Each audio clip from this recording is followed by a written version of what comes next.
अपने जनपद के विभिन्न क्षेत्रों से आए हुए मेरे भाइयों में आपका धन्यवाद देता हूँ।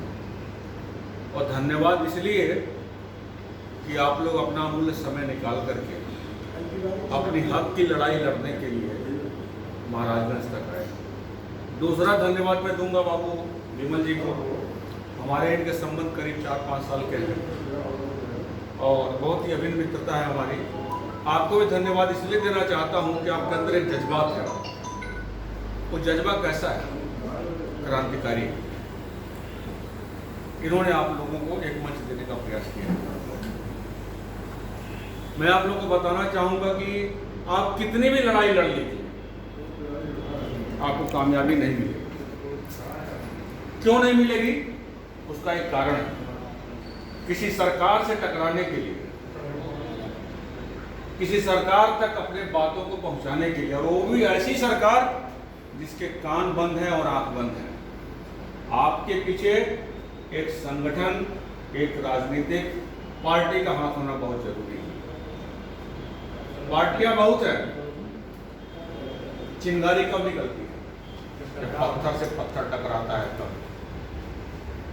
आज की सरकार जो है अगर अपने आप को पत्थर समझती है तो हमारी पार्टी, आपकी पार्टी, समाजवादी पार्टी पत्थर से कम नहीं है। क्या जरूरत था हमारे राष्ट्रीय अध्यक्ष को, माननीय अखिलेश यादव जी को? क्या जरूरत था कि समाज के हर एक क्षेत्र में, हर एक वर्ग में काम करने के लिए क्या आवश्यकता थी? वो भी जुमलेबाजी दे सकते थे। आपसे वोट तो ले लिए, जुमलेबाजी कर देते। अरे जुमलेबाजी कर देते तो भी सरकार नहीं बनती और काम करने के बाद भी नहीं बनी। लेकिन नहीं, हमारे जो राष्ट्रीय अध्यक्ष पढ़े लिखे इंजीनियर, और आज के समय में मेडिकल क्षेत्र हो, दवाई यहां करते हैं, परिवार हो, समाज हो, राजनीति हो, तरक्की हो, कुछ निर्माण हो, सब में इंजीनियरिंग शामिल होता है। नहीं होता है? परिवार में भी इंजीनियरिंग है, सोशल इंजीनियरिंग। लेकिन जो मंच में बैठ करके दूसरे के पैसों पर ऐश करता हो, अगर उसके हाथ में आप राज को दे दीजिएगा तो क्या होगा? वो आपसे लेगा ही, वो देने का काम नहीं करेगा क्योंकि उसके चरित्र में नहीं है वो आपको कुछ देने के लिए। क्या जरूरत थी हमारे राष्ट्रीय अध्यक्ष जी को एक कृषि स्नातक बेरोजगार स्वावलंबन योजना चालू करने के लिए? जरूरत थी। राष्ट्रीय अध्यक्ष जी जानते हैं और वो चाहते भी हैं कि हमारे प्रदेश का कोई भी नौजवान, कोई भी पढ़ा लिखा व्यक्ति भूखे न सोए। 3.5 लाख का लोन था आप लोगों को, 14,000 सब्सिडी थी, 1,000 रुपये महीने किराया था। हर ब्लॉक से एक आदमी का चयन करना, करके उनका दुकान खुलवाना।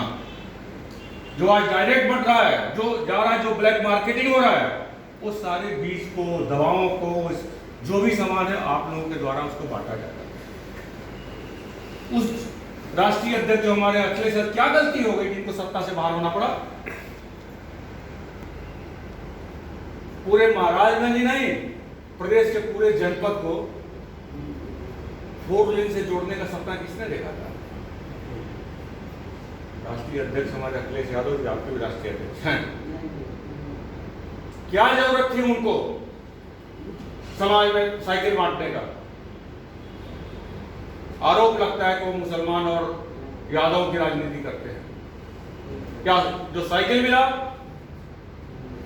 सिर्फ यादव के बच्चों को मिला? सिर्फ मुसलमान के बच्चों को मिला? और जो 1.25 लाख लैपटॉप बटा वो किसको मिला? वो भी समाज के हर वर्ग के लोगों को मिला है। भेदभाव उनमें नहीं है। गलती उनसे क्या हो गई? मैं पार्टी का बहुत छोटा कार्यकर्ता हूं, लेकिन मुझे अधिकार है अपने नेता पर अगर कुछ गलती होती तो बताऊं तो, कि मैं पार्टी का शुभचिंतक हूं। गलती क्या हो गई? उन्होंने जो जीवनदायिनी का योजनाएं चालू की, प्राण डालने वाला जो योजना चालू किया उन्होंने, और बखूबी उसको धरती पे उतारा भी, उसका प्रचार प्रसार वो नहीं कर पाए। जैसे ये ढोंगी है,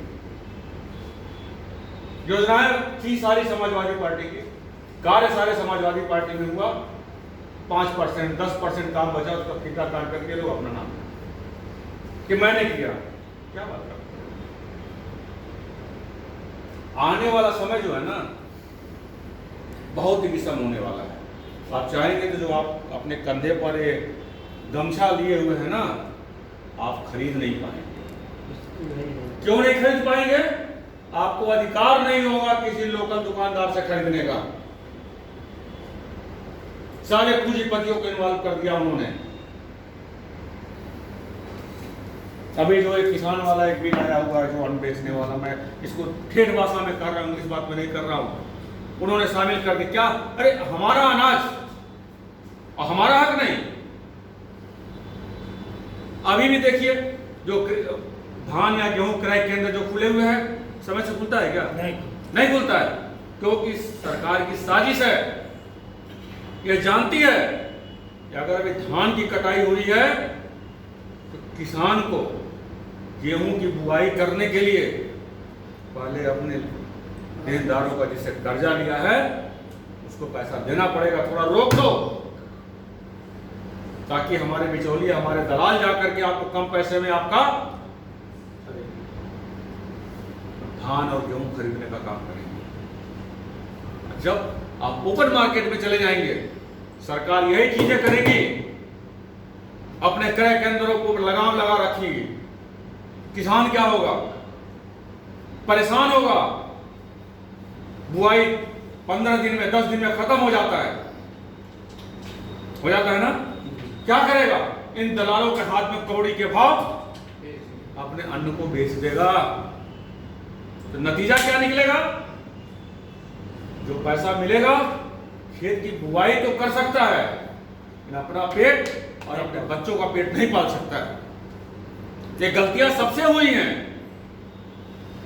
लेकिन गलती हो जिसको सुधार लिया जाए, वो गलती नहीं होती है कि जिसको बार बार दोहराया जाए। वो अपराध की श्रेणी में आता है, गलती की श्रेणी में नहीं आता है। किसी कारणवश हो सकता है कि आप लोगों का वोट जो है पार्टी के काम नहीं है। आज बताइए मुझे, किस क्षेत्र में कितने लोग खुश हैं? कोई नौकरी वाला खुश है? कोई किसान खुश है? कोई व्यापारी भी खुश नहीं है। आप जैसे व्यापारी कौन खुश है? नहीं है। कौन सा व्यापारी? जो मोदी का व्यापारी है, जो अडवाणी है, अडानी है, मित्तल है, ये लोग खुश हैं और आप और हम नहीं खुश है। क्या गलती है उन नौजवानों की जो मिडिल क्लास से आते हैं, माँ बाप अपना पेट काट करके बच्चों को पढ़ाते हैं और उनको नौकरी नहीं मिलती है? क्या अपराधी नहीं बनेगा? अपराधी बनेगा। ये सरकार सरेआम गोली से उसको उड़ा देगी। यह नहीं सोचेगी कि इसको अपराधी बनने में सिर्फ मेरा हाथ है। मेरा मतलब इस भागी हुई जनता पार्टी का हाथ है। पेट में जब आग लगती है ना, अच्छों की नैतिकता खत्म हो जाती है।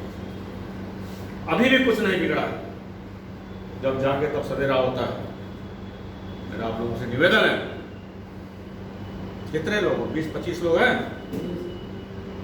गुरु गोविंद सिंह ने कविता पढ़ी, सिखों को मोटिवेट करने के लिए क्या कहा कि 1.25 लाख से 1 लड़ा, चिड़ियन पे 5 लड़ा। और गुरु गोविंद सिंह लाखों की सेना रहती थी, 4 सरदार जाकर के लड़ते थे, मुगल भाग जाते थे। या 25 से 30 लोग हैं।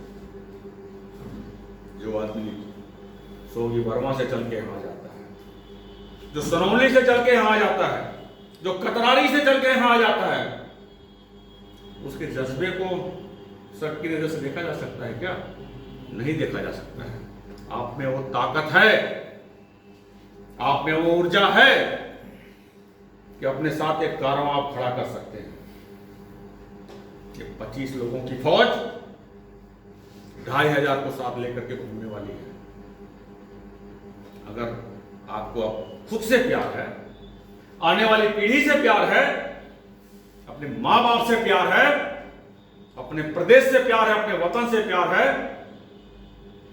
तो आज की जो ये आतिताई सरकार है, किसान विरोधी सरकार है, नौजवान विरोधी सरकार है, व्यापारी विरोधी सरकार है, कानून विरोधी सरकार है।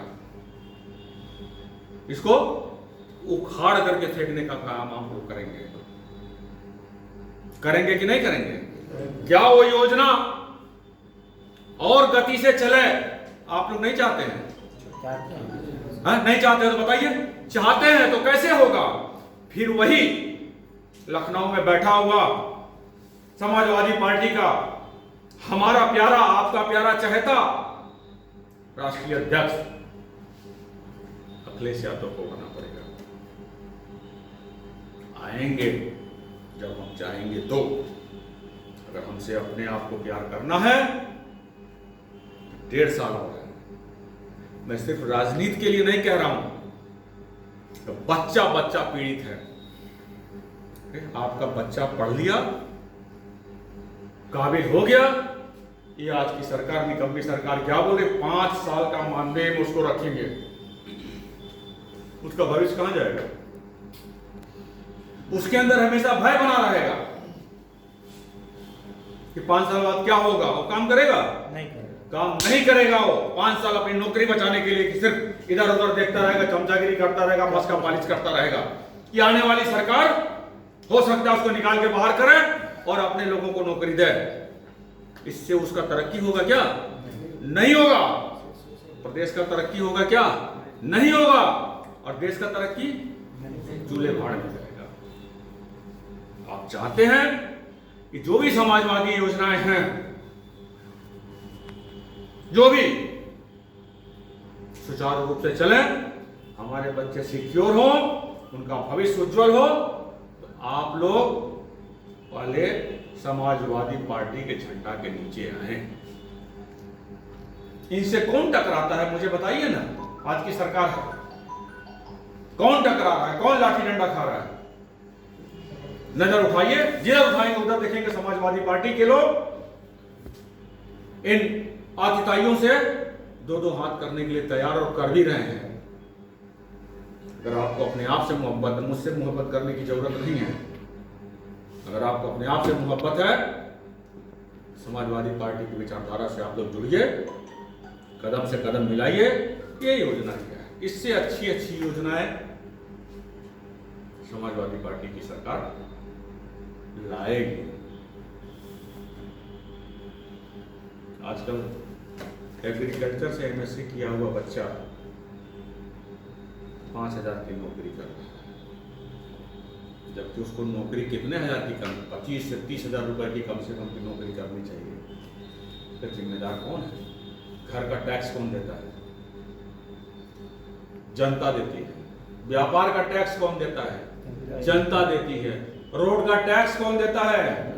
सरकारी स्कूल में जो पहले एडमिशन और फीस कितना था, एकदम नाम मात्र का, उसको 20 गुना 25 गुना कौन बढ़ाया? बीजेपी सरकार ने। वो कौन देता है? हम देते हैं अपना पेट काट करके।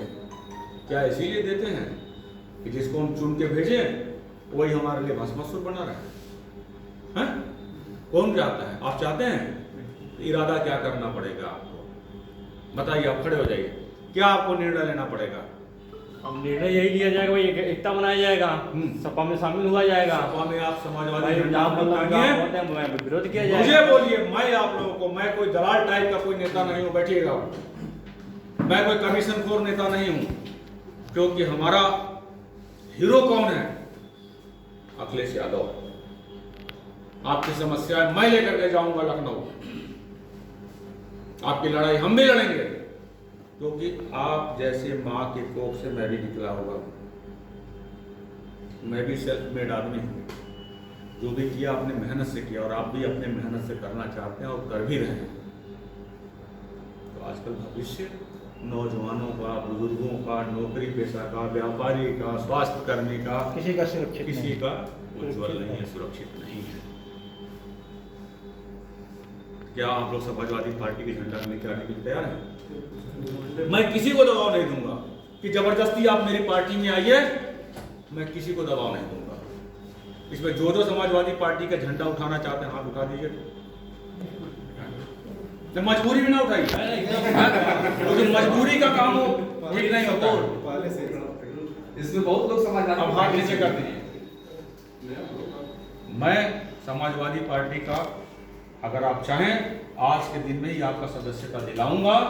आपकी समस्या 1 हफ्ते 10 दिन के अंदर में आप ही नहीं है, आप और बड़ा करिए। ये क्या हाल, क्या चीज है। मैं मैदान आपके लिए अपने पैसे से बुक करने के लिए तैयार हूं। मैं एक ही मेरे हाल में जाएंगे 15-15, 20-20 हजार रुपया खर्चा होगा, मैं करने के लिए तैयार हूं, क्योंकि मैं समाजवादी हूं। आप लोगों के लिए इसमें कितने लोग आएंगे इस साल में? 30, 40, 50 लोग, इतने ही आएंगे। यहाँ 2000, 10,000 की भीड़ जुटानी होगी। आप लेकर के आएंगे, बोलेगा दिलीप भैया हमारी 10,000 की फौज आ रही है, आप इनको रोकने का इंतजाम करिए। तो दिलीप कुमार शुक्ला उस दिन 10,000 लोगों को रोकने का इंतजाम करेगा, आपकी लड़ाई लड़ने का काम करेगा। ज्यादा बात को लंबा नहीं करूंगा। अपने खून को ठंडा मत होने दीजिएगा। अपने बच्चों के भविष्य को जो अंधेरे में देख करके चुप मत बैठिएगा। अब समाजवादी पार्टी के झंडा के नीचे आए। हमने किसी को नहीं लड़ाया। लोग बोलते हैं यादव मुसलमान की पार्टी है। मैं किस बिरादरी का? मैं 25 हाथ का मैं भी जनेऊ पहनता हूं। मैं कौन? मैं ब्राह्मण हूं। मैं कैसे जुड़ गया अखिलेश यादव जी से? क्योंकि उनको मैं पढ़ा, उनके व्यक्तित्व को